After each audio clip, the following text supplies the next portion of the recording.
محمد من خیر ادیان البریت دینا چې دین د محمد مصطفی صلی الله علیه وسلم تر ټولو دینونو غوره ده. په دې پوهېږم خو لولا الملامت او حذار مثبت لوجدتنی سمحا بذاک مبینا. او زما وراره که ملامت یا د ملامتونکو نه وی یا کنزا د کنزا کوونکو نه وی تا به سمدستي په دې باندې ویونکی پیدا کړی وی. ما به ویلي وی چې لا اله الا الله محمد رسول الله. خو یریږم چې خلک به مونږ ته پیغور راکړي. فآثر النار علی العار، د جهنم اور یې ځان ته غوره که په پیغور باندې. دیتا کفر عنادي وایي، خدایم دې وساتي. څلورم کفر نفاقي ده. نفاقي هغه کفر ده چې سړی په خولې باندې اقرار د ایمان کوي او په زړه کې دننه بیا کفر ده.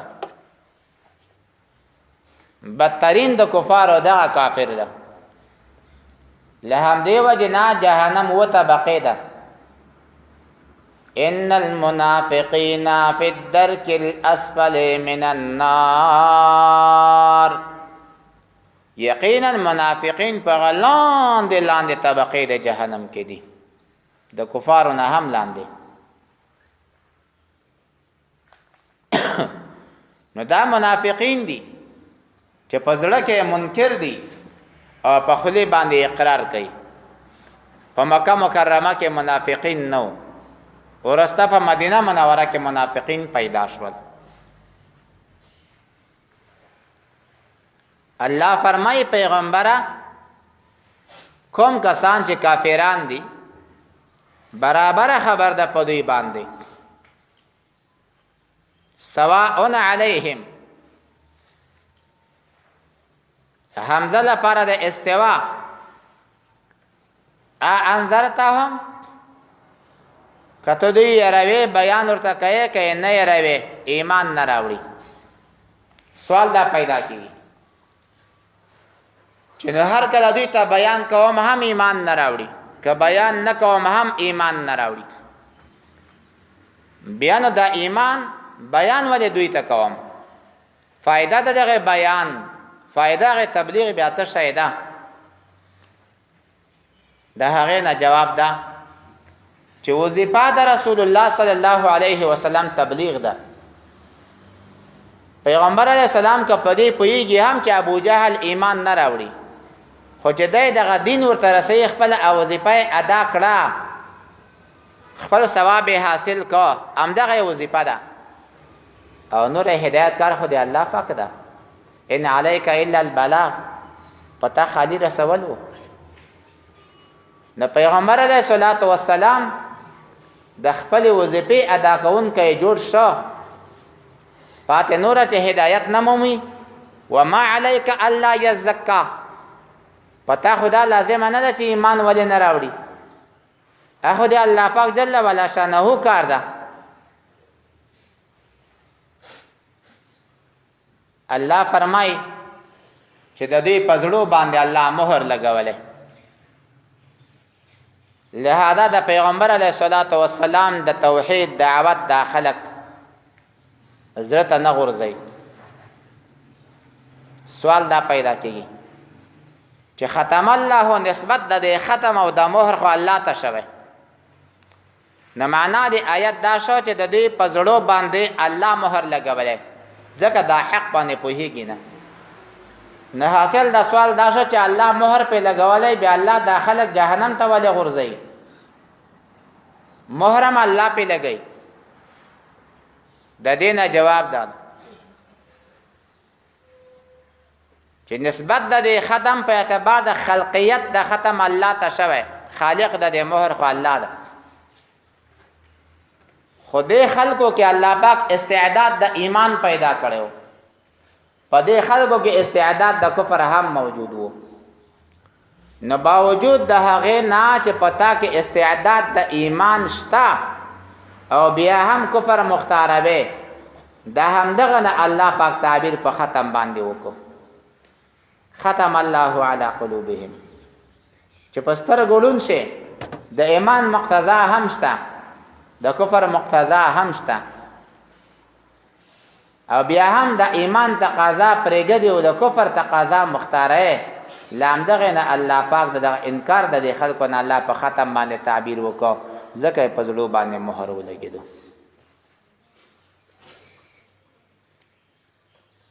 او همداشان د دې په غوږونو باندې سمع مفرد د قلوب جمع ده یو معنا خدا هم کې دی چې د دوی په عقلونو باندې ان فی ذلک لذکرى لمن كان له قلب او القى السمع وهو شهید ختم الله على عقولهم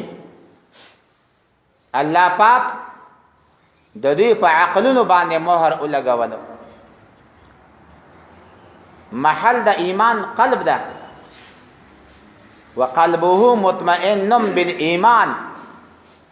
نو ځکه په دې ځای کې قلوبهم ټکی ذکر کو وعلى سمعهم او الله پاک د دوی په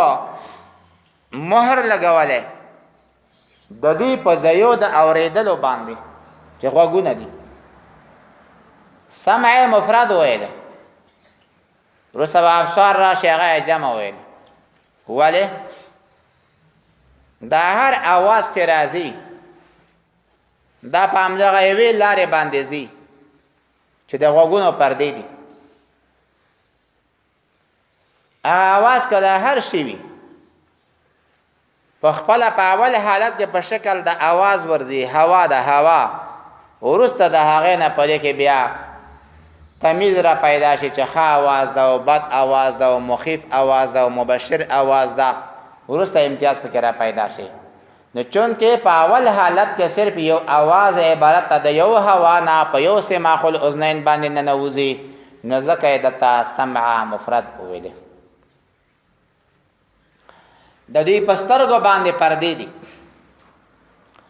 یو سوال دا پیدا کی چې اما ختم د دې پسترګو والے نشته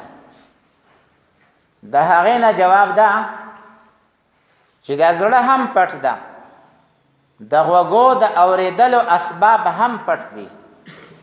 د لهدا د هغه نه الله په ختم تعبیر وکړو او د سترګې ښکارا او بهر دي مونږ ته سترګې پټو نه مخه ته پردان نشو نزک الله پاک وعلى ابصارهم غشاوه د دې پسترګو باندې غشاوه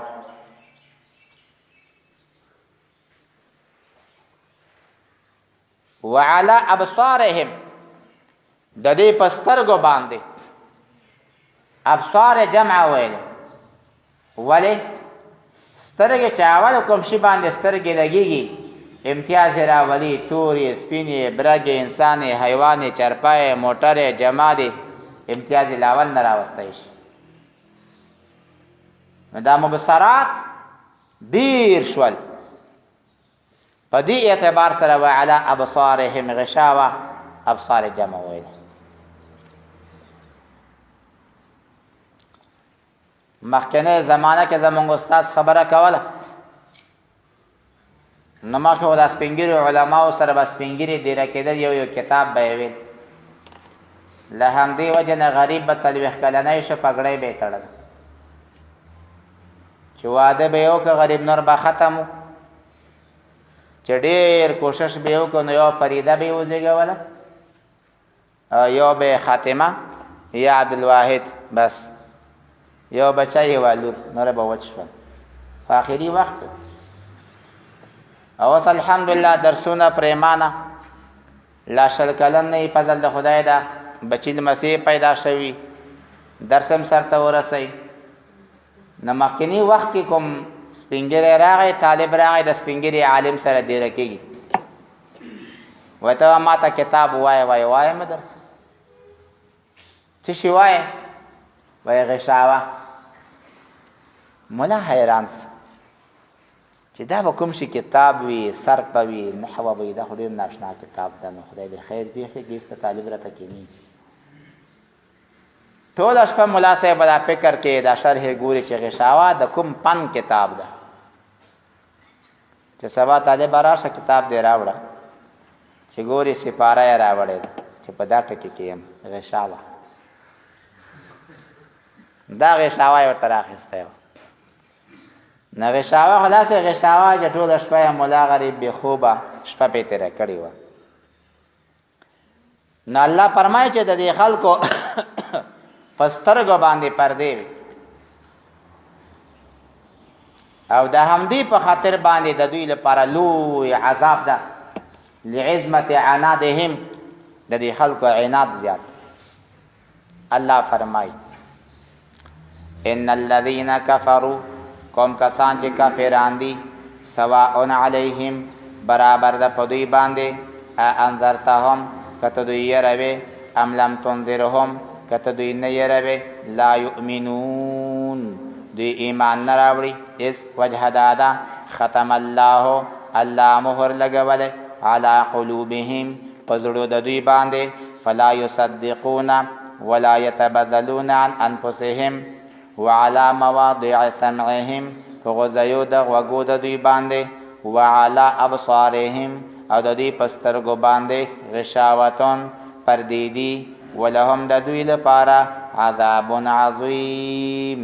عذاب لوی ده لعظمت عنادهم بالنسبة إلى المنافق ومن الناس من يقول آمنا بالله وباليوم الآخر وما هم بمؤمنين دا دو ډلو بیان وش یو بیان د صفا مسلمانانو او یو بیان د صفا کفارو اوس په دې ځای کې بیان د هغو کسانو ده چې هغوی صفا مسلمانان هم نه دي او صفا کفار هم نه دي بلکې په ظاهر کې کلمه وایي او په حقیقت کې کافران دي دې خلکو ته منافقین وایي له همدې وجې نه چې منافقینو نفاق د اسلام په خلاف باندې لوی خدمت ته د کفر د پاره لوی خدمت ته او د اسلام سره عظیمه جفا ده نو دغه کفر سخت ده په 14 آیتونو کې الله پاک جل جلاله د منافقانو بیان کوي یاد ساتئ په زمانہ د رسول الله صلی الله علیه وسلم کې په مکه معظمه کې منافقین نو ول نو الته کفر قوي وو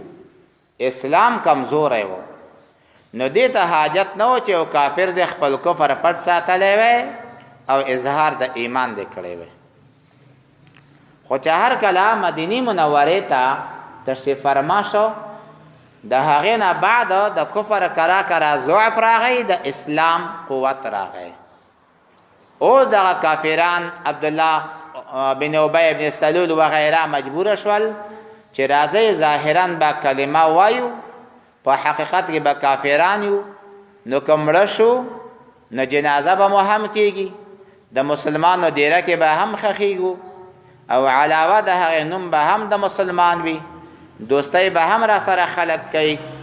او دغه مسلمانانو حالات به هم زمونږ نه پټ نه وي موږ به یې کفارو ته ښکاره کړو له همدې وجې نه په اول حالت کې مدینه منوره کې عبدالله بن ابی بن سلول دا کافر و صراحتا کافر یو څو وخته بعد چې اسلام قوت حاصل کو نو بیا ظاهرا کلمه وویلې په حقیقت کې کافر و د ټولو منافقانو مشر او سید همدغه عبدالله بن ابی بن سلول و اوسنۍ زمانه کې هم منافقین شته داسې کسان وي چې د هغوی په ظاهري جامه چې وګورې ته به ووایه کانهم هم المفلحون امدا به کامیابه وي امدا به مسلمانی حتی د ځان اسلام ته به د زړه بد شي خو لیکن په حقیقت کې چې د هغوی د حقیقت نه به خبره شي د هغوی د ماهیت او افعال او اقوال باطنیه نه خبر شي نو بیا به سړی بیخي پښیمانه چې الله په مخ د دنیا کې او مسلمان پاتې نه وي منافق په لغت کې لنفق الیربوع نه راخیستل شوی نفق الیربوع تاسو به دا مګ لیدلی وي عجیبه سوري کوي خدا سي منافق شایده چې دا کوم ځکه دا راوځي سوره مکمل نه خلاصې لږه خاوره له پاسه پیوي او که ته دلته انتظار کوې چې داسې به راوځي وبه یې وایم نه ټوله ورځ ودرېږه هم په سترګو به یې ونه وینې دا بلې خواته وتلی خپل کار کوي منافق هم داسې وي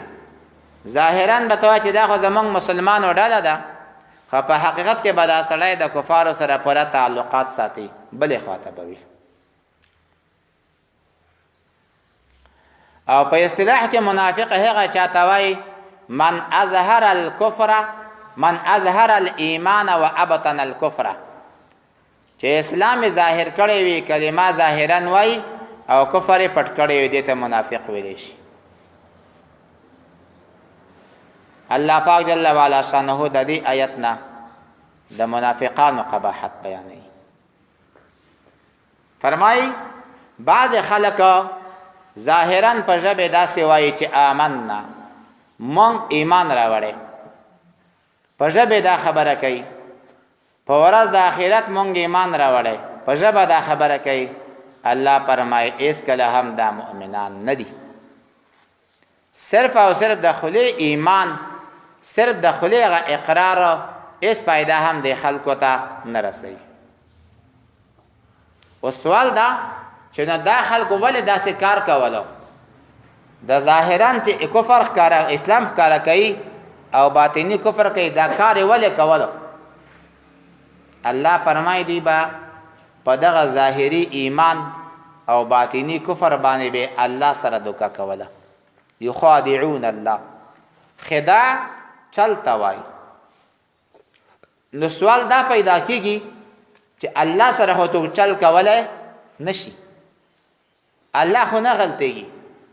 نو دوی څنګه د الله سره چل کولو د هغه نه جواب دا یخادعون رسول الله دوی د الله پاک د نبی دوی د الله پاک د رسول سره چل کولو چې د پیغمبر علیه الصلاۃ والسلام حالات را نقل کې بطور جاسوسی دوی کفار ته ورسي یخادعون رسول الله د مسلمانانو سره چل کولو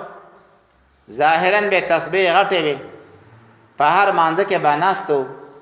شونډه به خوځېدي ته وایې چې کأنه هو یوازې مسلمان به دغه وي لیکن په حقیقت کې دا خلک کافرانو الله فرمایي چې دې ځان هلاکوي په خپل خداع باندې هیڅ چاته نقصان رسوي نشي خو خپل ځانونه هلاکوي د خپل ځان په هلاکت باندې هم پوهیږي نه الله فرمایي شعور نه لري شعور عجیبه خبره ده خر غوا حیوانات دا شعور لري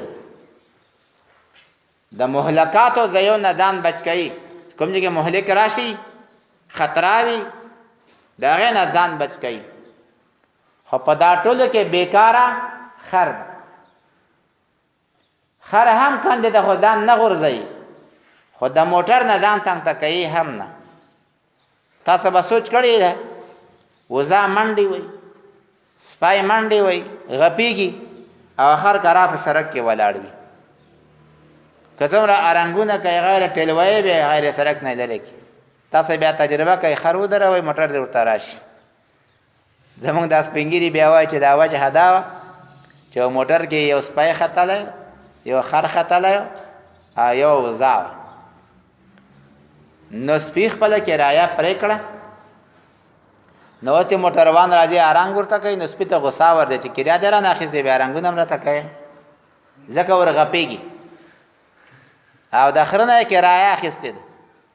نه خر وای چې کریا درا نه اخیستې سرک په دماغ خپل ده کریا درا نه اخیستې ده څه آرنګونه راته کوي او چې کله لاړم بیا ځه او طبيعي شاید بس دا خوري کینه او زاوای ځکه منډي وای چې هغه عجب کې کرایا نه و هغه د ټو پاجل منډه کړي اچ اوس موټر وګوري چې خالی لری نه وګوري ټیټ کی کړه ایدیال ته امتیاز ورته وبېږي خپل نه وتخته چې کرار نه بیا غواړي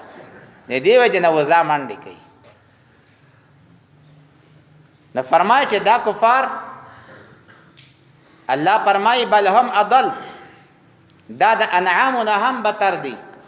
په انعام کې شعور شته خو په دې کفارو کې شعور هم نشته، د خپل ځان د هلاکت ځای هم نه پیژني. دوی په دې باندې ولې پوهېږي نه چې دا نقصان خو ما ته راجع ده؟ وایي ځکه د دې خلکو په زړه کې یو مرض ده. د څه مرض ده؟ د منافقت مرض ده. چې څومره رسول الله ته الله ترقي ورکوي د زمن مري، څومره چې عالم ترقي کوي د منافق زړه چوي. چې دا ولې؟ څومره چې اسلام ترقي کوي د منافقانو کورونه ورانېږي. د دې په زړه کې مرض ده. الله پاک جل جلاله په نزول د قران کریم نورم د دې مرض زیات. ولې؟ چې وسړی تا سره حسد لري نو چې تا ته الله ترقي ورکوي ا دغه وخت اډو کې ویل کېږي چې روزانه به قران نازلېده هو بیا څوک مسلمان شول، ته بیا اندېښنه کوي، بیا څوک مسلمان شول، بیا اندېښنه کوي. روزانه په زیاتوالي د قران کریم باندې د دې په زړه کې مرض زیاتېدلو. سوال دا ده، پرون دا سوال لګو شو هم چې قران کریم چې را زیاتېده باید د خلکو ته شفا ګرځېدلې وای. د څه وجه نه د قران کریم د دې په زړه کې مرض زیاتوي؟ وجه دا ده چې د دې په زړه کې مرض ده. قران ښه شی ده، لیکن چون کې په زړه کې مرض ده دا ښه شی په دې باندې بد لګېږي. ما یو مثال پرون درته وویل. یو سړی فشار لري او دلته راشي تا سره میلمه شي او ته ورته داسې یو اخلاصمن الله پر واخله د مالګې چې دا مالګه چې وخورې که نه بس رک روغې نوره ښه مالګې دې راکوله و ظلم دی امام میراث ته دې چسپولې وه. اوس سړیه مالګه ښه شی ده، ترشه مړی ښه وي لږه، خو دلته چونکې د ده دننه ماشین کې مرضی شته، وجود کې روغوالی نشته او روغ شیان په د بد لګېږي. یو سړی شګر لري، تا ورته داسې مکمله اخلاصمنه پیاله د بورې نه ډکه کړه چې سړی وزن مې چې نه وزنم دی ولې خدای مې دې وساتې، خو بوره مې درته واچوله چې نه دا ما وزنې اوس دا خو د وزلو شی نه ده، لیکن چون کې د ده دننه په زړه کې مرض ده دا ښه شیان په دې باندې بد لګېږي. دلته هم ځکه الله وایي چې د دې په زړه کې مرض ده. د قرآن کریم نزول او زیاتوالی د آیتونو په دوی باندې بد اثر کوي. الله فرمایي د دې منافقانو علامه څه ده؟ ګولو و یوه علامه یې دا ده چې دا خلک به راځي فساد به کوي، کورونه ړنګوه، مسلمانان وزنه، ماشومان وزنه، په مکتبو بمباری کوه، په مدرسو بمباری کوه، په ودونو بمباری کوه. نو چې ورته وایه چې و خلکو فساد مه کوئ، دوی څه وایي؟ نه نه نه نه نه یوازې مونږ اصلاح کوونکي یو، الله دې تباه و برباد کا. دا څنګه اصلاح ده؟ فساد ته اصلاح وایي. تاسو نن د دې کفارو ظلمونه وګورئ، خو هغه میډیاوې یادوي نه پوره، د هغوی ظلمونه وګورئ او بیا نارې کوي نه مونږ خو مصلحون خلک یو، مونږ خو جوړونکي خلک یو. الله فرمایي پیغمبره یوازې مفسدان امدوی دي، خو دوی په دا خپل فساد باندې چې فساد ته اصلاح وایي پوهېږي نه. دومره لیونیان شوي دي، دومره لیونۍ اوبه چیښلي دي چې خپل فساد ته دوی اصلاح وایي. سنه 50 کې روس راغی، شوروي راغله، د افغانستان په دا مظلومې خاورې باندې حمله وکړه. مخکې کسان تربیه کړي، په دې وطن کې غلبه راوړه او ټانګونه او توفونه او تیارې او بمبارې زور نه کار واخیست. د دې ګمان دا و چې افغانستان به هم داخل کو په شوروي کې خلاص. په دې پوهېدل نه چې افغان د چا خاوره ده. دا خو د غیرتي پښتنو میړنو، دا د میرویس او دا د احمد شاه ابدالي او دا د محمود غزنوي رحمهم الله، دا د هغوی خاوره ده. په دې خاوره باندې وینې تویې شوي، په دې خاورې قربانۍ شوي. دا موږ چېرته چاته ورکوو؟ خو دا سپاها دي او څو بې عقلان په دا وطن کې را پیدا کړي، هغه ورته چې بس راځه ټول تیار دي چې ښه راځه. راغله علماو ناره وکړه چې او خلکو عوامو، کفار راغلل، د دوی سره جهاد فرض عین ده، که دلته یې کړی شئ که بهر وځئ. مسلمانانو هجرت وکړو، پاکستان ته لاړل او ایران ته لاړل. د اخوانه د جهاد سلسله شروع کړه. الله الله الله، د چا په ذهن کې دا نه راتلله چې داسې وخت به همې چې افغانستان نه به شوروي وځي. خو الله پاک داسې وخت راوستلو چې هغه شوروي د مجاهدینو د صحیح قربانۍ د وجې نه ووتل. خو وروسته د همغه مجاهد نامو چې نیتونه یې خراب و، د چوکۍ په خاطر باندې غرض پټ ساتلی و، د خپل منځي اختلاف د وجې نه یو ځل بیا ناورین تکرار کو. داسې غمونه په افغانستان باندې راغلل چې مخکني غمونه د خلکو نه هیر شول. ولې مخکې که هلته شهید و هېڅ پروا نه کوي، خپل منځي جنګونه راغلل، خپل منځي اختلافونه راغلل. دا روسیانو یا شورویانو په دې وطن کې 3340 ورځې تېرې کړې. په تېر شوو ورځو او وختونو کې جمله 15 لکه یعنی 1.5 میلیون شهیدان وکړل. 1.5 میلیون.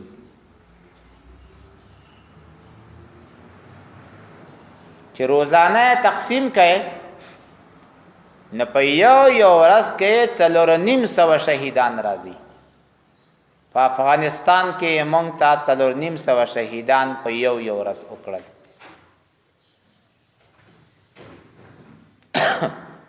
او چې په ساعت باندې تقسیم کې په یو ساعت کې موږ ته 19 شهیدان وکړل. په یو ساعت کې 19. او چې په دقیقو باندې تقسیم کوي نه په 3 دقیقو کې موږ ته یو شهید کړی. خو سره د هغې نه بیا هم دوی چې موږ خو اصلاح دپاره راغلي یو، مجاهدینو ته به دې خلکو اشرار ویلې. اشرار اخیار دوی و، اشرار مجاهدین و. قیامت په ورځ باندې به دا خلک وایي ما لنا لا نرى رجالا نعدهم من الاشرار. څه وجه دا چې موږ هغه خلک نه وینو چې موږ دنیا کې اشرار بللو. اشرار به مجاهد ته ویل.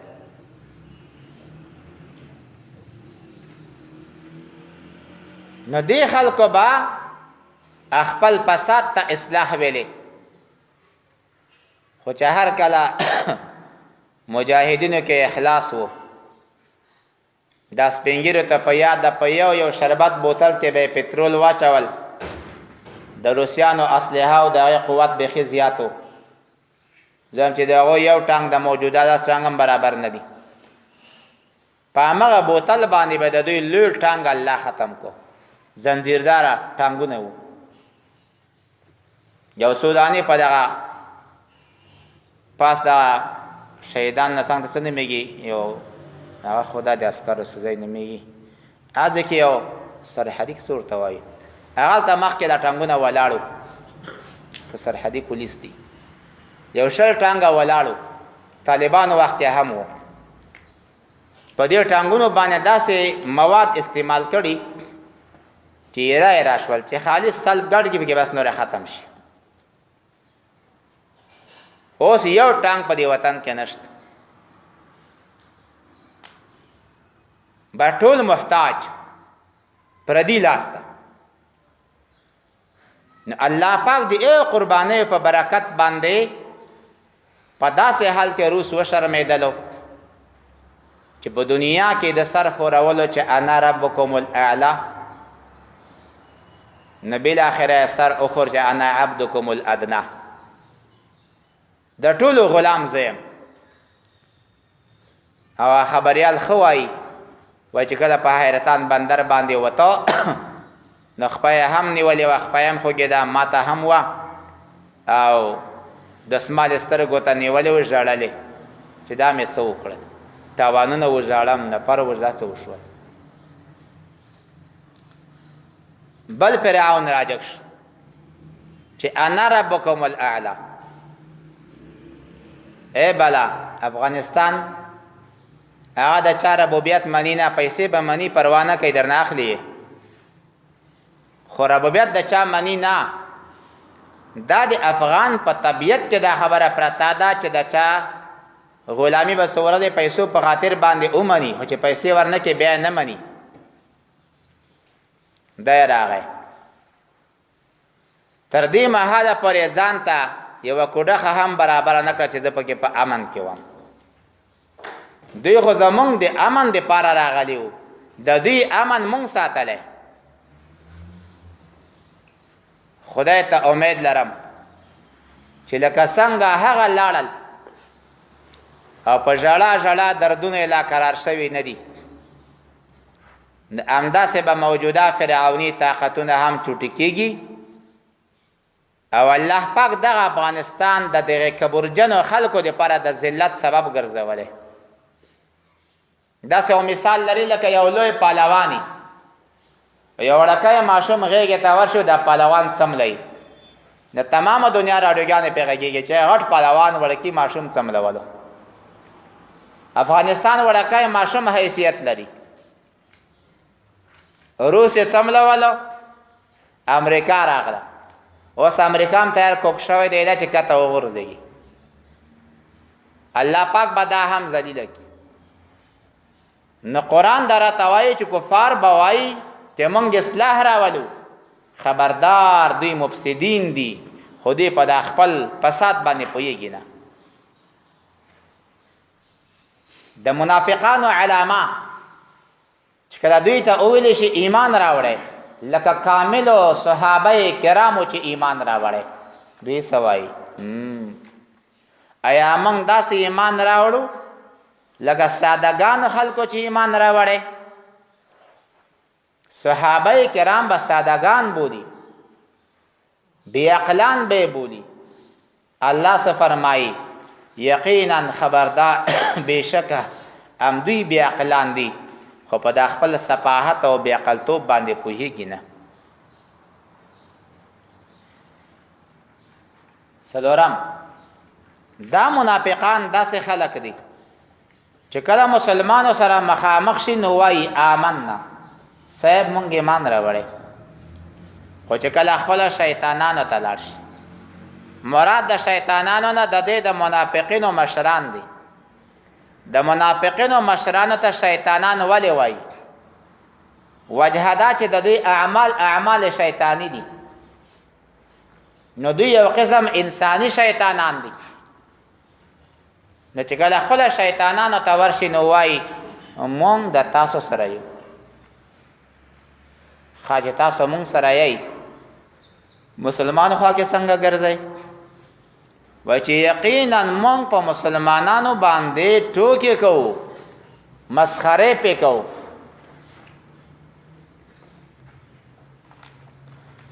د مسلمانو دپاره یو ساده جمله ذکر کوله آمنا د کفارو دپاره تاکیدي جمله ذکر کوي انا معکم انما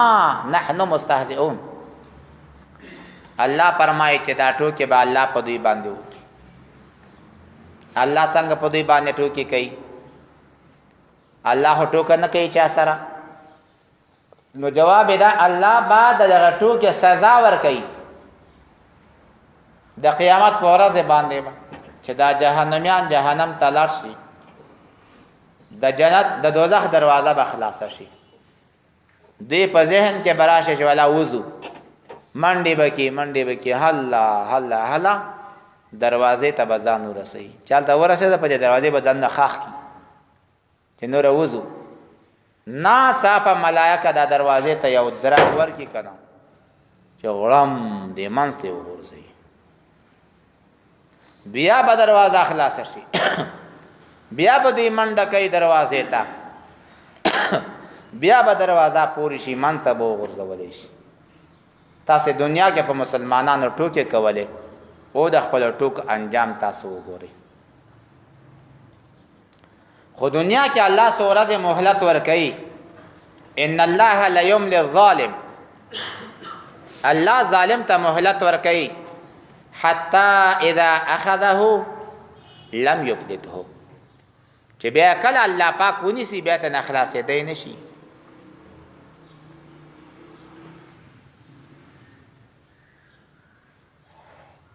دویم دا مهلت د دې لپاره ورکوي که یو کافر او منافق الله زر هلاکولی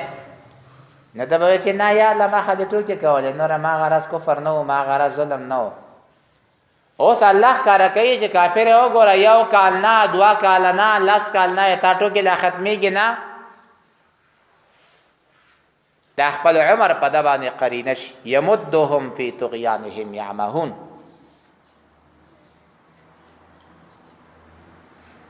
رسول الله فرمای صلی الله علیه وسلم آیت المنافق ثلاث، 3 علامې دي. اذا وعد خالف، واذا اؤتمن خان، واذا حدث كذب. چې کله وعده کې دي وعده خلافي کوي، ان د اول نه وعده خلافي په نظر کې وي. که یو مسلمان چا سره وعده وکوي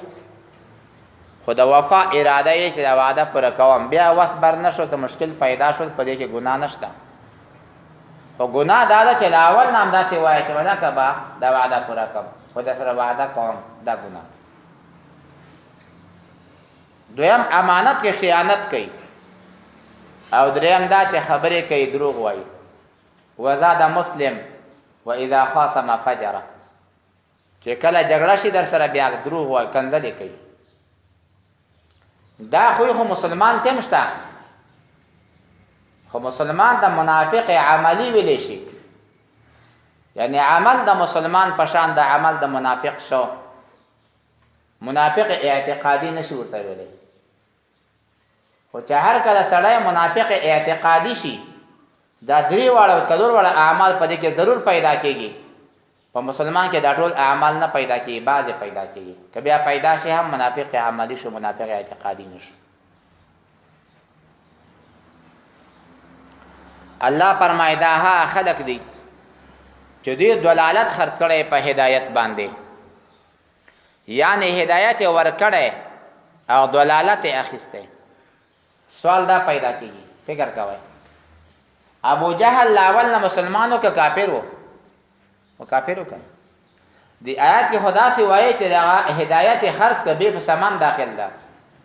او گمراهی یې واخیستله. نو ابو جهل دغه خو اول نه مسلمان نه و چې دوی دا هدایت خرڅ کړی کفر اخیستی وي. لدې نه جواب دا ده چې یا خو په هر چا کې ایمان فطري موجود و. رسول الله صلی الله علیه وسلم فرمایي کل مولود یولد علی الفطره فابواه یهودانه او ینصرانه او یمجسانه. هر ماشوم چې دنیا ته راځي په دې کې طبعي اسلام موجود وي، خو د مور او پلار د جوار په خاطر باندې یا یهودی شي یا نصرانی شي یا مجوسی شي.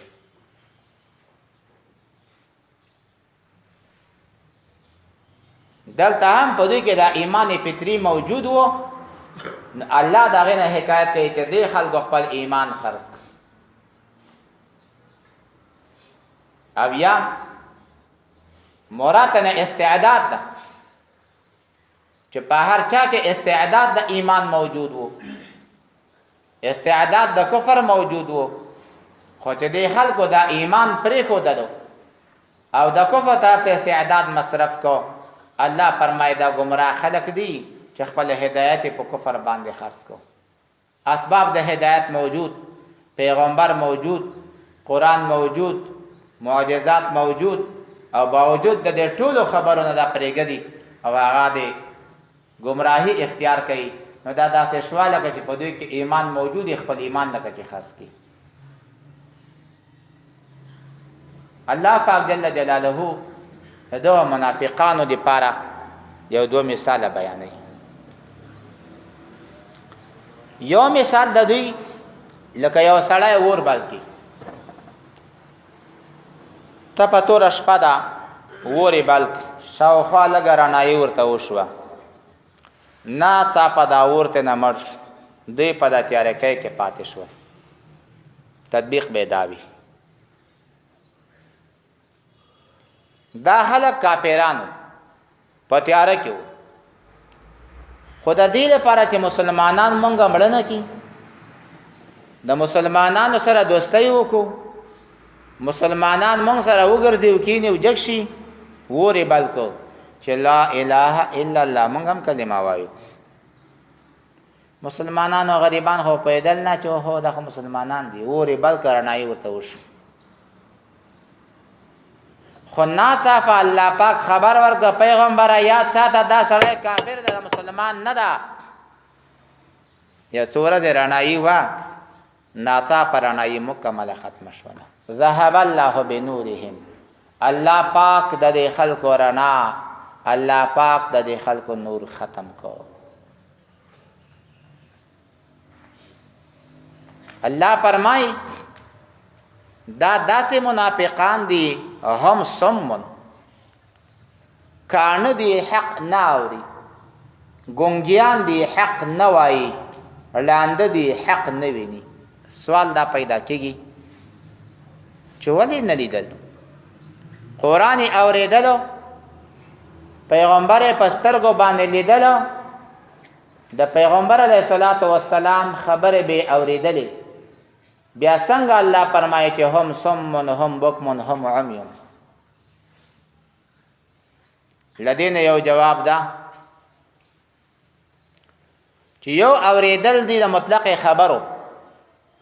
یو اورېدل دي په نظر د قبولیت سره، یو لیدل د رسول الله دی بحیث رجل، یو لیدل د رسول الله دی من حیث انه عبد الله ورسوله. یو په خلی باندې ویل خبرې کول د یو سړي سره من حیث الرجولیت ته، یو د چا سره خبرې کول من حیث الرسالت ته. الله چې فرمایي چې دا خلک کانه دي، یعنی د پیغمبر علیه السلام خبرې به په طریقه د رسالت نه اورېدلې، خو یا به ویل چې دا د سپندیار قصې دي او دا د عادیانو سمودیانو قصې دي، متلونه دي، مثلونه دي. په دې غور باندې دا نه اورېده، خو د الله پاک کتاب ده او دا د محمد رسول الله صلی الله علیه وسلم بیان دی. په سترګو ړانده دی به رسول الله صلی الله علیه وسلم ته کتل، لیکن په دا نظر نه کتل چې انه عبد الله ورسوله، په دې نظر یې کتل چې دا یو سړی دی، یا لیونی دی، یا مفتری دی، یا مجنون دی، یا ساحر دی، یا کاهن دی، یا شاعر دی.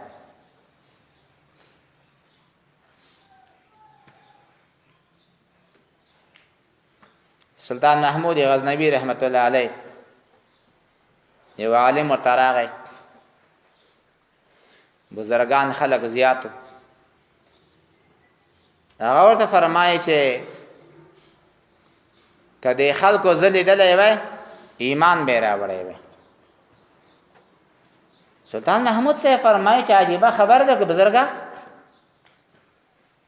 د خلکو سترګې په رسول الله ولګېدلې، ایمان یې رانه وړلو، او بیا ته وایه که ما اووینې ایمان به راوړي؟ وی او رسول الله صلی الله علیه وسلم لیدلی نه ده. سلطان صاحب په غصه شو، څنګه لیدلی نه ده؟ هغه سره ناسته، هغه سره مړۍ خوړلې، هغه سره ګرځېدلې دي، څنګه نه دلدلې چې نه دلدلې پتنګ. اخر کې ورته وایي دغه عالم چې بادشاه صاحب دا معنا ما چې ابو جهل با د رسول الله ملاقات کړی وي، خبرې به سره کړی وي، خدا خبرې په دې حیثیت کولې چې دا یو لیونی ده، خو په دې حیثیت باندې خبرې نه ده چې دا عبد الله ورسوله ده. ورته کتلی به یې وي چې دا یو سړی ده مجنون ده، خو په دې نظر یې نه دي کتلي انه عبد الله ورسوله چې دا د الله بنده او د الله رسول ده. او که په دې نظر باندې کتلی یا اورېدلی وی لآمنو دوی به په ایمان مشرف شوي وی. دویم مثال ذکر کوي، باران وریږي، شپه ده، ځمکه توره شوه، باران څاڅکې زیات دي، ترږمۍ شوه، تپه تیاره شوه. بلې خوا ته رعد، رعد اسم للملک الموکل بالسحاب، چې کوم ملائکه او فرشته په دا ورځې باندې مقرره ده، د هغې نوم چې ده رعد. او یا رعد دا هغه اواز ته وایي چې د ورځې نه وځي. او برق برېښنا ته وایي. نو دا خلک په تیارکۍ کې ګیر دي، خو له دغه باران نه ګټه هم اخلي و نقصان هم شته. نقصان څه ده؟ له تندر نه یریږي، نو دا خپلې ګوتې په دا غوږو کې ننیسته دي چې موږ یې وانه ورو. حال له دا سړی که زر وارې دا ګوتې غوږو ته ایسي، له تندر نه په دې بچ کېږي نه. که یو تندر نصیب شوی وي په دې بچ کېږي نه. خو د دې مثال د سویې ده. تاسو به سویې پېژنئ. د سویې عادت وایي دا ده چې کله ښکارزن پسې منډې وهي ورشي، چې سوی پوه نیسي نه سمې نوره ما نیسي، غلی کېني خپلې سترګې پټې کړي. هغه دا فکر کوي چې زه سترګې پټې کړم د ده سترګې هم ما نه ویني. اله ښکاري ورشي دی راوخت. نو دا کفار دا فکر کوي چې زمونږ سترګې پټول به فایده رسوي، زمونږ غوږو بندول به فایده رسوي. نه، خو بلې خوا په دې کې یوه فایده هم ورته شته. فایده یې دا چې کله برېښنا وشي نو دوی ته لږه رڼا وشي او څو قدمه واخلي. بیا چې برېښنا وشي بیا پکې ځي، بیا چې برېښنا وشي بیا چېرته پکې ځي. الله فرمایي چې ډېر زر به دغه برېښنا د دوی سترګې ختمې کړي. تطبیق به یې دا وي. دا کفار راتاو احکام د قرآن کریم، وعیدات د کفر، نور د دلائلو. نو مجلس د رسول الله کې به ناست. رعد او برق دا د قرآن دلائل دي، وعیدات دي. رعد وعید ده. نو دوی به یریدل، د خپل ګوتې به غوږ نه ایستلې چې د پیغمبر نه هغه آیت وانه ورو چې اوس ووایي چې مړه یې کوي، وعید نازل نشي. نو خپل ګوتې به غوږ کې ورکړي چې موږ د پیغمبر خبرې نه اورو. حالکت یې اورې که نه اورې، حکم چې راشي به تا پورې تعلق نه لري. خو په همدغه نور د دلایل باندې به چې تر څو پورې به دوی ته جواب راغلی نه و له طرفه د رسول الله صلی الله علیه وسلم نه، یو څه مزل به یې کولو. الله فرمایي قریب ده چې دا برېښنا راشي، نور د دلایلو د دې سترګې ختمې کړي. څنګه یې ختمې کړي؟ داسې آیت به راشي چې د منافقانو ټول راز او اسرار او اشخاص او افراد به الله رسول الله ته وښیي چې پلانی منافق او پلانی منافق او پلانی منافق او پلانی منافق ټول ورته وښیي. الله پاک جل وعلا شانه په دې ټولو شیانو په هر شي باندې قدرت والا ده. کل شی اضافت استغراق د فارده. الله په هر شي باندې قدرت والا ده. مقدورات د الله، معلومات د الله، دواړه غیر متناهي دي خو معلومات د الله دا زیات دي لمقدوراتو د الله تعالی نه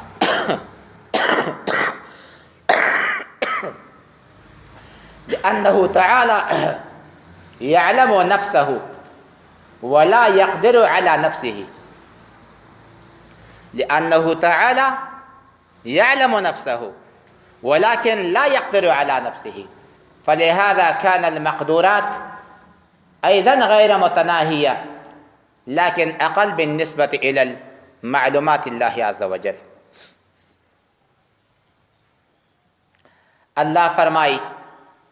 ومن الناس من يقول ناس په معنا دا يرون کې سره هم ده د انسان ناره خبره یریږي اول الناس اول ناسین مفید الطالبین تر ټولو اول انسان تاسو به لیدلی وي څوک و آدم علیه السلام نو لیدلی تاسو ښه اول الناسین اول یرونکی یې هم و خبره ترې نه یره شوه ونسیه فلم نجد له عزمه حتى أكل الشجرة الممنوعة في الجنة. نو انسان تم ځکه انسان وایي لدنم خبره یریږي او یا ناس د انس نه ده انس الفت توایي محبت توایي لا خیر فی من لا یألف ولا یؤلف په هغه چا کې خیر نشته چې دی بل چا سره محبت نه کوي ښه اخلاق نه لري ولا یؤلف دی بد اخلاقه د بل څوک د سره محبت نه کوي په داسې انسان کې بیا خیر او کمال نشته. ومن الناس من یقول او بعضې د خلکو نه داسې کسان دي من یقولو چې وایي آمنا بالله مونږ ایمان راوړی په الله تعالی باندې لسانا وبالیوم الاخر په ورځ د آخرت باندې د څه دپاره د ایمان لساني راوړي لحفظ الدماء والاموال وما هم بمؤمنین نه د دوی ایمان راوړونکي کامله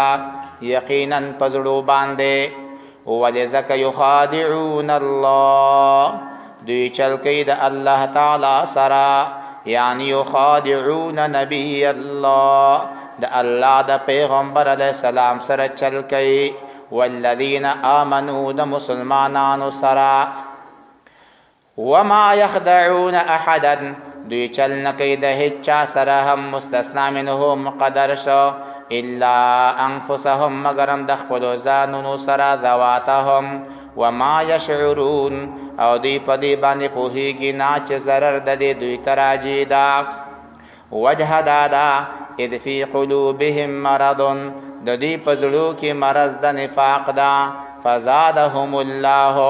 الله زیات که دوی لره بافراط النفاق وعدم النظر فی القرآن مرض ولهم د دوی لپاره عذاب علیم عذاب درناک ده بما په هغه سبب باندې کانو چې و دوی ما به مصدر شي یعنی بسبب تکذیبهم په سبب د دروغ و تکذیب د دوی خلکو دوی لره بسبب تکذیبهم بما کانو یکذبون چې دوی دروغ ویلې په رسول الله صلی الله علیه وسلم باندې واذا قیل لهم چې کله دوی ته وویلې شي لا تفسدوا فساد مکوئ بترک الشرائع فی الارض په مخ د ځمکې باندې نه قالو دوی وایي انما خبره دا ده بله نه ده نحنو مصلحون مونږ جوړښت والا جوړونکي یو مونږ اصلاح کوونکي یو الا خبردار انهم یقینا دوی هم المفسدون ام دوی فساد کوونکي دي کاملا ولكن لا يشعرون لیکن دوی شعور نلري من مرض قلوبهم پزړو کې مرض ده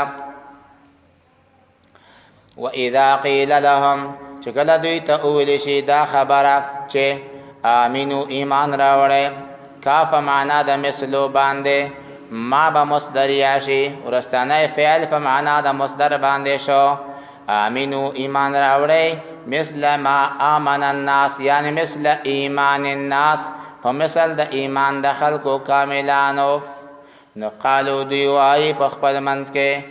نؤمنو ایا مونږ ایمان راوړو کما لکه څنګه آمن السفهاء چې ایمان راوړی بې عقلانو خلکو الا خبردار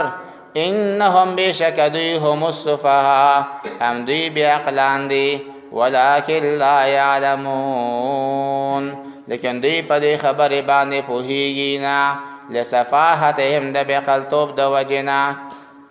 واذا په هغه وخت کې لقوا الذین آمنوا چې ملاقات دي هغه کسانو سره چې ایمان راوړی نو قالو وایي منافقان آمنا مونږ ایمان راوړی ضعیفه خبره کوي واذا په هغه وخت کې خلو چې دوی لاړ شي الى شیاطینهم خپلو مشرانو ته الذین ماشوا الى الشیاطین فی التمرد والفساد نو قالو دوی وایي انا معکم مونږ تاسو سره یو انما خبره دادا بلنه ده نحنو مونږه مستهزئون مونږ ټوکې کوونکي یو پتا باندې په مسلمانانو باندې مونږ ټوکې او مسخرې کوو الله فرمایي الله یستهزئ بهم الله پاک جل جلاله جزا د ټوکو ورکوي دوی ته الله پاک یستهزئ ټوکې کوي بهم په دوی باندې ويمدهم الله دوی ته مهلت ورکوي یجازیهم بحفظ اموالهم ودمائهم لیزدادوا نفاقا فیزدادوا نو دوی به زیات شي عذاب لره ويمدهم فی طغیانهم او دوی ته وخت ورکوي د دوی په سرکشۍ کې یعمهون سرنګونه بوي اولئک الذین دا خلق دي نشتراو الضلالة چې دوی اخیسته ټول د ضلالت او ټول د گمراهي بالهدى په مقابل د هدایت او د ایمان ظاهری کې فما ربحت نو ګټه و نکړه تجارت هم د دوی د تجارت راس المال هم لاړه او ګټه هم لاړه وما كانوا مهتدين او نو دوی هدایت من دون کې په کامل هدایت سره لاره د حق پیدا نکړه مثلهم مثال د دوی کمثل الذی پشان دی هغه کس ده په وخت د حضور د رسول الله صلی الله علیه وسلم کې استوقدا چې بلکې او قد نارا ورو فلما هرکلا اضاءت رناکی داور ما حوله شوخوا دلرا ذهب الله بولوکی بنورهم ددی پرنائی باندې ای بفائدته من سلامت النفس من المؤذی وتركهم افریدی دوی لرا فی ظلمات ثابتا فی ظلمات ثابت او کائن پتر کیو کې درې کې تر کې ظلمات غضب الله والعذاب والقبر لا يبصرون الحق دین ویني حق در وطرق النجات هم صم دوی کان دی د حق اوریدلونا هم بکمون دی ګونګیان دی د حق ویلونا هم عمیون دوی وړاندې دی حق لیدلونا فهم دوی لا يرجعون دی نرا ګرځي لنفاق نه هدایت او کا صیبین یا پشان د باران من السماء یا خاوند باران چختن د باران ذی صیبم من السماء لاسمان طرفنا فیه پدی کی ظلماتن تیار کیوی ظلمت اللیل و ظلمت المطر والسحاب یا ظلماتن احکام القرآن وعید الكفر و بورادن او پدې کې رات وي نوم دې هغه ملائکه دا چې ورځ باندې مقرره ده یا هغه आवाज چې ورځ نه پیدا کیږي و برقن برېښنا د نور د دلایل ده یجعلون ګرځوي د کفار اصابعهم فلګوته نو ګوته هغه کې نور نه نوځي دلته ذکر د ګوتو د مراد نه انامل دي یعنی سرونه د ګوتو د مجاز ده یجعلون دوی ګرځوي اصابعهم اناملهم د خپل سرونو د ګوتو فی آذانهم په خپلو غوږو کې من الصواعق من خوف الصواعق د وجه د یېرې د تندرونو نه چې موږ باندې تندرونه ونه غورځېږي دا ولې حذر الموت له وجه د یېرې د مرګ نه چې موږ ته مرګ ونه رسېږي والله محیط الله خبردار ده الله احاطه کوونکی ده په وزلو د تاسو بغیر د دینه هم بالکافرین په کفارو باندې الله احاطه او غلبه کړې ده یکاد البرق قریب ده دا برېښنا یختفو چې هغه ختم کی بوزي ابصارهم د دوی سترګې کلما هر وخت اضاء لهم چې رڼا بشو دوی لپاره مشوا فیه دوی په دې رڼا کې لاړل لګا واذا اظلم چې کله به تیار شوه علیهم په دوی باندې قامو دوی به ودرېدل ولو شاء الله کدی الله پاک جل جلاله اراده و تعذیبهم لذهب الله ببول کړی وی بسمعهم د دوی په غوږو باندې وابصارهم د دوی په سترګو باندې یعنی الله تعالی به بغیر د صاعقې نه د دوی سترګې هم ړندې کړې وی او الله تعالی به د دوی غوږونه هم کاڼه کړي وی ان الله دا تعلیل دا از وجه دا دا ان الله بشک الله تعالی على كل شيء قدير الله پاک پارشی باندې قدرت او توانا او قدرت والا ذات تا الله پاک به بغیر له دغه نه هم د دوی د هلاکت لارې برابر کی چې کوم شي نه دوی یریږي او هغه ځان په نتیجه دی زره د حفاظت بولی دغه نه به علاوه هم الله په دې باندې نور تندرونه او نور عذابونه نازل کی چې دوی هم سره هلاک شي يا أيها الناس اعبدوا ربكم الذي خلقكم والذين من قبلكم لعلكم تتقون مناسبت د دې رکوع د مخکې رکوع سره مخکې رکوع کې الله پاک جل جلاله تر دې ځای پر یو مقدمه بیان کړه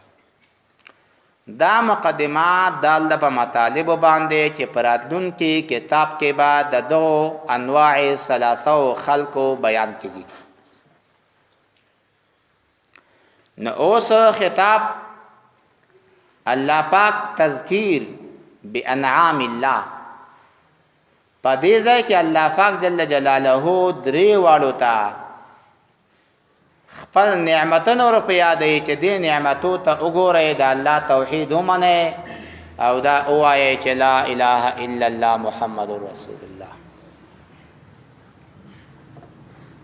دویم دا یا ایها الناس مراد د ناس نه ناس کاملون دي هغه منعم علیهم کسان دي هغه متقیان دي یا ایها الناس والجن او نیکو پریانو او نیکو انسانانو اعبدو ربکم دخبل رب عبادتو کوئی معنی المندو او دسو روژو زکاة و حجو کوئی بیا په معنا د عبادت سرش دویم یا ایها الناس او صفا کفارو چې تاسو د کلمې نه انکار کولو ظاهرا او باطنا اعبدوا ربکم وحدوا ربکم د خپل رب توحید منه او دا کلمه وایي چې لا اله الا الله محمد رسول الله دریم یا ایها الناس او منافقانو چې تاسو په خلی باندې دا کلمه ویلې په زړه کې هم دا کلمه نه ویلې اخلصوا ربکم د خپل رب سره اخلاص وکوئ لکه څنګه چې خلی باندې کلمه وایي په زړه کې هم دا عقیده وساتئ چې لا اله الا الله محمد رسول الله یا ایها الناس اے خلقو اے پریانو اے انسانانو اعبدو ربکم د خپل رب عبادت کوئ کوم رب الذي خلقکم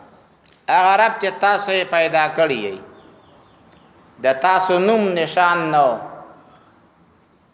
او الله پاک د مور په ګیډه کې طورن بعد طور دنیا ته راوستی. اشاره کوي تر ټولو نه لوی نعمت د وجود ده چې له عدم نه الله پاک یو ذات وجود ته راولي. نو ته د هغه ذات عبادت وکوه چې ته د عدم نه وجود ته راوستلی. الذي خلقکم. دویم ها کسان هم پیدا کړي، صرف ته نه چې له تا نه وړاندې وو، پلار او نیکه و غور نیکه و ټر نیکه و څه بلاوې دي پورته چې څومره ځې دا ټول چا پیدا کړي؟ الله. بنده ته احسان الته معلومیږي چې چا د تا د پلار او د نیکه سره ښېګړه کړې وي. الله فرمایي چې او بنده زما عبادت ځکه وکړه چې ته مې هم پیدا کړې، د ستا پلار او نیکه او غور نیکه مې هم پیدا کړي دي. د څه لپاره؟ د دې لپاره چې تاسو د الله پاک د عذاب نه بچ شئ. په دې دلیل پیش کړي الله خو هغه ذات ته چې تاسو د پاره ځمکه فرش ګرځولې. اگر چې په دې باندې علما خبرې کوي چې د ځمکه یوه کره ده، کره معنا ګرده ده، د کره تعریف دا ده جسم احاط به سطح بحيث لو فرض في مركزه نقطة تكون الخطوط الخارجة من المركز إلى جميع الجوانب على السوية. دې ته کره وایي. نو که چېرته ځمکه کره شي د ځمکه خو بیا ګرده شوه او الله وایي چې ځمکه فرش ده، فرش باید پلان وي. نو مابین د دې کرویت د ځمکې او د فرشیت د ځمکې کې یو څه تعارض پیدا شو. جواب دا مابین د فرشیت او کرویت کې تعارض نشته. ولی؟ دا کره د ځمکې ډیره لویه کره ده، دومره لویه کره ده چې د هغې نسبت راواخلو داسې مثال لري لکه مونږ یوه کره جوړه کړو چې د هغې دننه قطر 1 ذراع وي، دومره کره ډکه، او بیا یو وربشه وځای کړو او د اووم ځای وربشه د دې کرې په سر باندې کېدو. آیا دغه اومه حصه د وربسې کرویت ته نقصان رسوي؟ نه رسوي. امدا شان نسبت د اعظم الجبال غونډې خلاصه کوي، نسبت د دنیا د اعظم الجبال کرې د ځمکې ته داسې مثال لري لکه سبع عرض شعیره وما حصه په پلنوالي د وربشې چې دا واچولی شي په یوې کرې باندې چې قطر د هغې 1 ذراع وي. نو چونکې دا کره لویه ده، د لویوالي په خاطر باندې دا مناسب د فراشت سره ده او متضاد د فراشت سره نه ده. الله د ځمکه تاسو ته فرش ګرځولی. اسباب د گزارې الله پاک په دنیا کې مونږ ته برابر کړي دي. دا موجوده کفار لاړه سپوږمکۍ ته وختل، تاسو ولیدل؟ تر اوسه مونږ نه دی لیدل، خو وختل، ځه پروا نه کوي. چې راکوز شول څه مو راوړل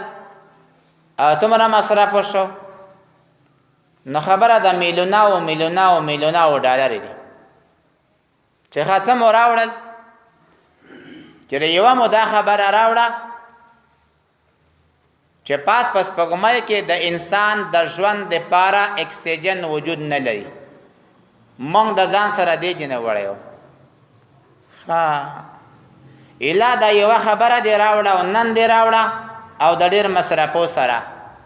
جرشم د قرآن مونږ ته 1400 کاله مخکې قرآن ویلی و وجعلنا لکم فیها معایشه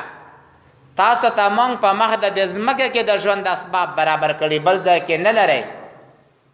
نو 1400 کاله له تاسو نه وړاندې مونږ ته خبر راغی بې مصرفه راغی او زمونږ علم هم له تاسو نه وړاندې شو تاسو علم پرون راغی په ډېرو مصرفو باندې راغی او مونږ ته دا علم مخکې ثابت شو وجعلنا لکم فیها معایش الله فرمای تاسو د پاره په همدې ځمکه کې اسباب د ژوند الله بیان برابر کړي دي که اکسیجن ده که وغیره شیان دي که عنصریات دي الله پاک په دې ځمکه کې مقرره کړي ده طبیعت ارضی هم دغه ځمکه لري کره مائی کره هوایی کره ناری چې د انسان ضرورت په دې باندې حل کېږي الله ټول په همدغه ځمکه کې برابر کړي دي او د اسمان الله چت ګرځولې په دې باندې به وروسته بیان راشي د تاسو د میبزي والا نظر خدا ده چې اسمانو کې خرق او التیام راتلی نشي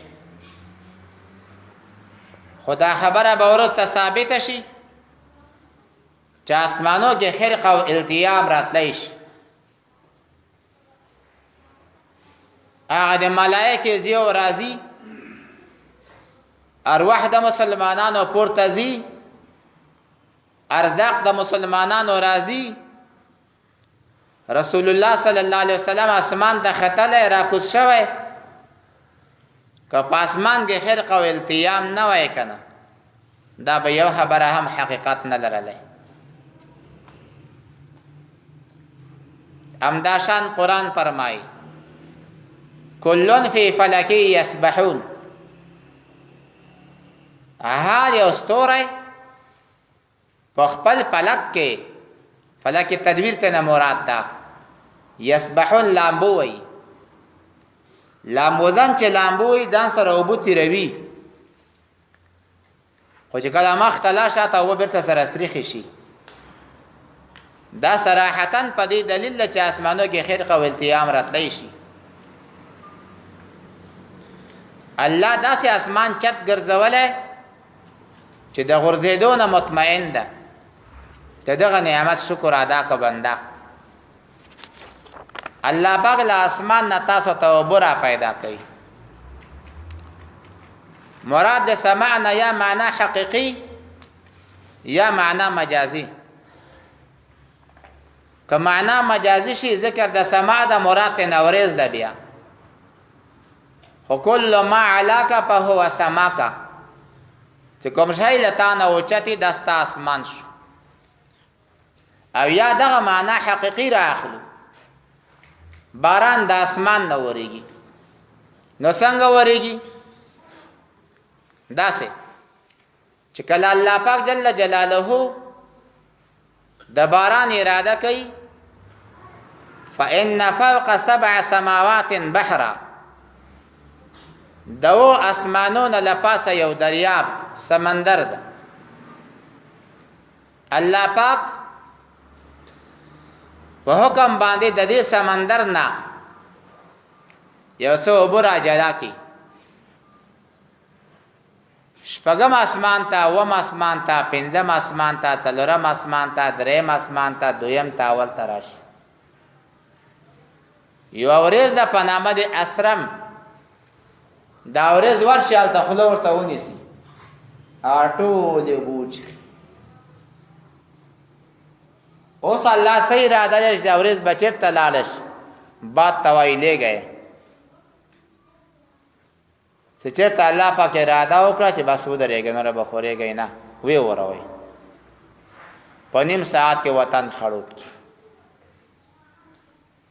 نو بیا بنا په دې قول باندې مراد د سماع ده معنا حقیقي شو مجازي نشو الله فرمای د دغه اوبو په سبب باندې تاسو د قسمه میوه راو باسو تاسو ګوري په دې مخ د ځمکه باندې څومره خیسته عجیبه میوه د پسرلی والا میوې، د وړي میوې، د منی میوې، د ژمي میوې الله پاک راولېږي. نو چې هر کله د دې ټولو کارونو کوونکی یوازې ذات شو،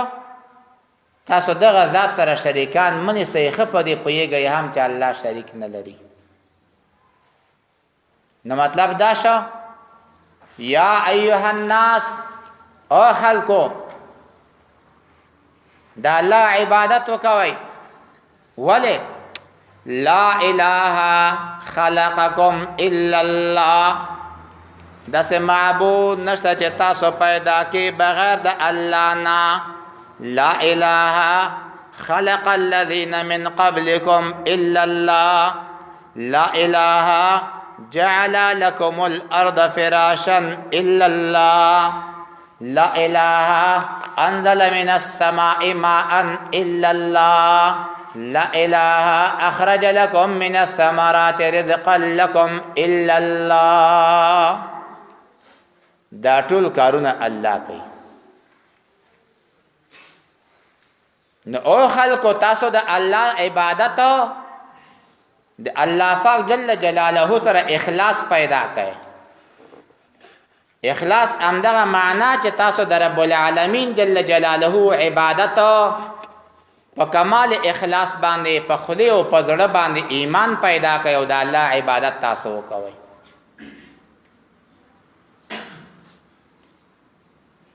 حضرت معاذ رضی الله تعالی عنه هغه فرمایي چې ما ته یو ورځ حضرت رسول الله صلی الله علیه وسلم یو حدیث راته وفرمایل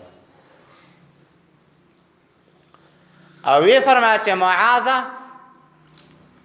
که په دې حدیث باندې ته عمل وکوي د ستا لپاره به حجت وي، د ستا لپاره به دلیل وي، او که په دې حدیث باندې ته عمل ونه کو د تا سره به په ورځ د قیامت کې کوم حجت او دلیل موجود نه وي. ما ویل سدی یا رسول الله صلی الله علیه وسلم، وی فرمایل الله پاک جل جلاله د اسمانو د پیدایش نه مخکې و فرشته پیدا کړی دي. بیا په د اول اسمان، دویم اسمان، دریم اسمان، څلورم اسمان، هغه پنځم اسمان او د شپږم داوم کې د ملایکې په دروازو کې کېنولي دي.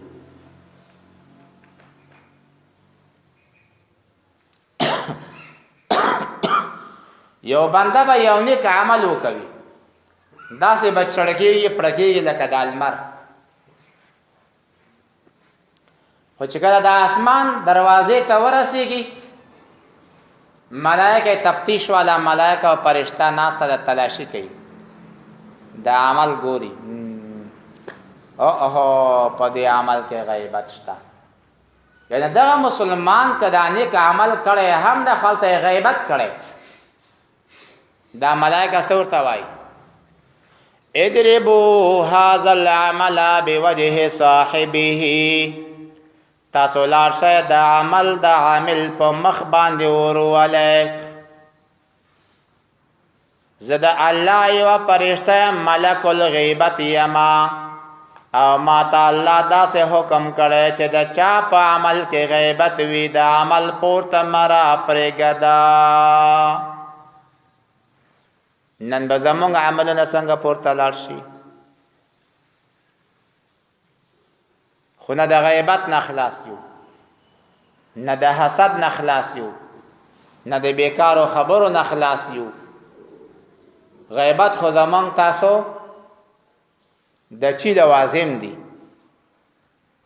د چی مټایي دي، د مړی خوږلخ ده. ایس یو مجلس تر څو ګرمیږي نه چې په دې کې غیبت ته چا ذکر نشي. او حال دا چې د ستا عمل بیا په نزد د الله تعالی د قبولیت نه غورځي. ایا اکل احدکم لحم اخیه میتا فکرهتمو، آیا یو د تاسو د خپل ژوندي ورور غوښه خوري؟ نه.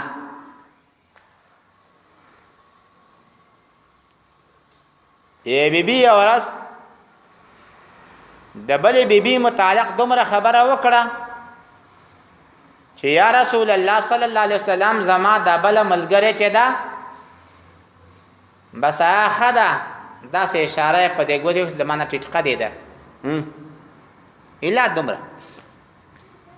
رسول الله فرمای ای عائشه لقد قلت قولا تا دومره لوی خبره وکړه چې کدا ستا دا خبره دریاب د ابو سره ګډه شي لمزجته تمام دریابونه بتروش کې وسره ګډ بشي دومره عیب تاولی او ویلې چې دا ټیټقه دی ده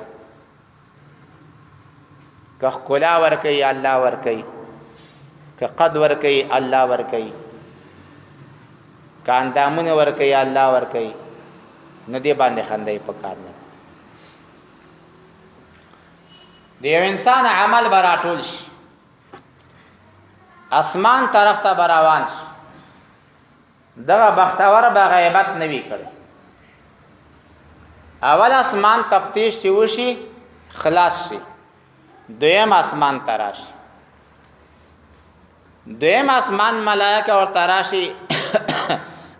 تلاش کوي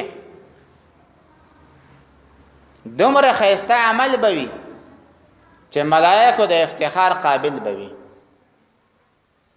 اغل ته د فخر والا ملائکه ناسته ده هغه وایي زه د الله یو ملائکه یم چې الله پیدا کړی یم ملک الفخر چې د هر چا په عمل کې فخر وا لوی وا زه به دغه عمل پورته پرې نږدم امرني ربي الا ادع عملا فيه الفخر اضربوا بهذا العمل وجه صاحبه دا عمل یو سید عامل په مخ وروله زیو ملائکام چې ماته الله حکم کړي الله د ادا عملا فيه الفخر چې دا سه عمل پورته پرې نقدم چې په دې کې فخر موجود وي دریم یو سړی به خیسته عمل کړی وي فخر به هم نه کړي غیبت به هم نه کړي و خالی به غریب کبرجن وي دا عمل پورته لاړ اول اسمان هم تیر شو غیبت نشته دویم اسمان هم تیر شو فخر نشته دریم اسمان ته ورسید ملائکه راغله ودرېږه تلاشي ده خیسته عمل له تلاشي وکوک اضربوا بهذا العمل وجه صاحبه دا عمل یو سید عامل په مخ ورولې ولی زه یو ملائکه یم د کبر والا الله را ته حکم کړي چې د چا په عمل کې کبر لوی موجوده وي دا پورته مرا پرېږده الکبریا او ردائی والعظمت ازاری فمن نازعنی فیهما ادخلته النار کبریا ذات خو الله ده عظمت لوی ولا ذات خو الله ده